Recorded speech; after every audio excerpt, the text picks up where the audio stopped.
Assalamualaikum warahmatullahi wabarakatuh. Perkenalkan, saya Melawati dengan NIM D1CN024054. Di sini saya akan menjelaskan tentang food recall, yang dimana food recall merupakan salah satu langkah penting dalam sistem keamanan pangan untuk melindungi konsumen dari produk yang berpotensi membahayakan kesehatan. Yang pertama, pengertian food recall. Food recall adalah proses penarikan produk pangan dari peredaran produk tersebut diketahui atau diduga tidak memenuhi standar keamanan, mutu, dan pelabelan yang berlaku. Tujuan utama food recall adalah yang pertama, melindungi kesehatan dan keselamatan konsumen, yang kedua, mencegah kerugian yang lebih besar akibat konsumsi produk bermasalah, yang ketiga, menjaga kepercayaan masyarakat terhadap industri pangan, yang keempat, memenuhi peraturan yang ditetapkan oleh pemerintah. Dan yang kedua, penyebab terjadinya food recall. Yang pertama, kontaminasi biologis terjadi akibat adanya mikroorganisme seperti Salmonella, E. coli, Listeria monocytogenes. Kontaminasi ini dapat menyebabkan keracunan makanan dari berbagai kesehatan. Yang kedua, kontaminasi kimia disebabkan oleh adanya bahan kimia yang tidak aman seperti residu pestisida berlebih, logam berat, bahan tambahan pangan yang melebihi batas. Yang ketiga yaitu kontaminasi fisik, maksudnya benda asing ke dalam produk pangan, misalnya pecahan kaca, potongan logam, plastik, dan kayu. Yang keempat, kesalahan label, contohnya tidak mencantumkan alergen seperti susu, kacang, dan telur. Kesalahan informasi komposisi, tanggal kadaluarsa yang salah. Yang ketiga, jenis-jenis food recall. Recall kelas 1, produk dapat menyebabkan dampak kesehatan serius bahkan kematian. Contohnya, produk makanan terkontaminasi bakteri patogen berbahaya.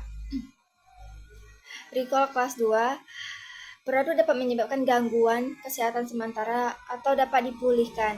Contohnya, kandungan bahan tertentu melebihi batas yang diizinkan.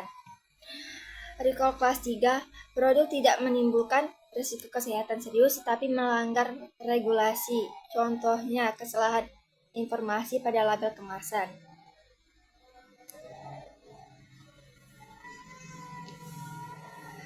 Yang keempat, tahapan food recall, yaitu ada identifikasi masalah.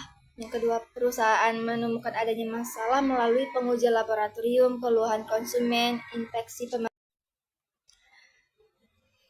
dan selanjutnya ada penilaian risiko, menentukan tingkat bahayanya produk terhadap konsumen, penarikan produk ditarik dari distributor, toko atau supermarket, dan konsumen. Ada dengan cara komunikasi publik, perusahaan memberikan informasi kepada masyarakat melalui media sosial, media massa, situs resmi perusahaan. Evaluasi dan tindakan perbaikan, perusahaan mencari akar penyebab masalah dan melakukan tindakan pencegahan agar tidak terulang kembali.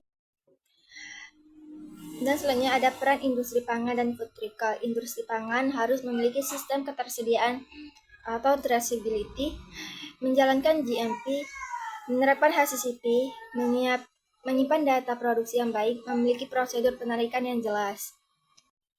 Dengan adanya sistem tersebut, proses penarikan dapat dilakukan lebih cepat dan lebih efektif. Dan yang keenam, ada dampak food recall. Dampak positifnya, melindungi kesehatan konsumen, menunjukkan tanggung jawab perusahaan, meningkatkan sistem keamanan pangan. Dampak negatifnya, kerugian finansial perusahaan, penurunan kepercayaan konsumen, kerusakan citra merek. Dan yang ketujuh, contoh kasus food recall. Misalnya sebuah perusahaan susu menemukan bahwa produknya terkontaminasi bakteri berbahaya. Setelah dilakukan investigasi, perusahaan segera menarik seluruh produk dari pasaran, mengumumkannya informasi kepada masyarakat, dan memperbaiki proses produksinya. Kasus seperti ini menunjukkan pentingnya sistem pengawasan mutu dan keamanan dalam industri makanan. Kesimpulannya yaitu, food recall adalah proses penarikan produk pangan yang bermasalah dari peredaran untuk melindungi konsumen.